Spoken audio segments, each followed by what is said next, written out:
Unemployment is considered the single most critical challenge facing South Africa today. Although statistics differ here and there is agreement that more than a third of young South Africans in the labor force are unemployed.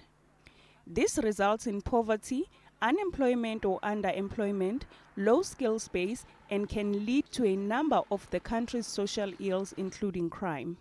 Unemployment among young South Africans rose significantly over the past 6 years, with young people being the most affected.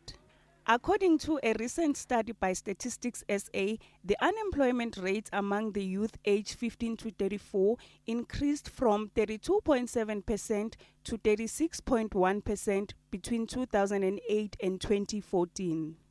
This week, President Jacob Zuma said the economy was not growing as fast as we wanted to and is not creating as many jobs as we need. As a result, many of our graduates sit at home without jobs. Zuma said this was one of the issues to be discussed at the one-week Alliance Summit.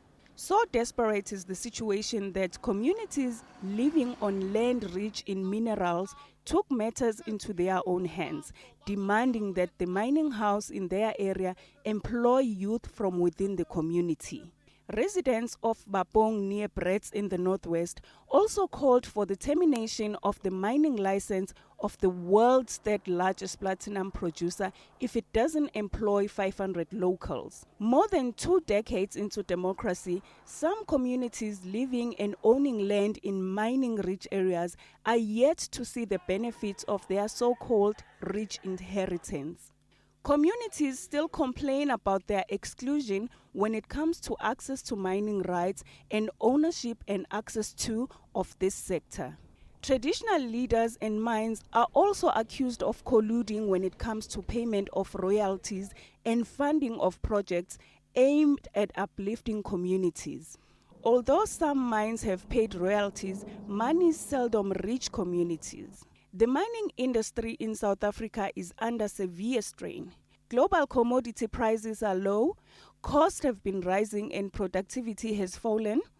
The industry has lost tens of thousands of jobs in the last 20 years. This calls for greater cooperation between government, industry, labor and communities to safeguard the viability and promote the growth of the sector. During this Youth Month, South Africa is compelled to acknowledge that the continued social and economic exclusion of millions of young South Africans is one of the greatest challenges facing the country. With young people comprising the majority of the country's population, unemployment, inequality, and low skills levels most adversely affects them. There is an urgent need to effectively address the challenges the youth face, as they are the ones who will carry the burden for decades to come. Zama Buthelezi for Interface at SABC.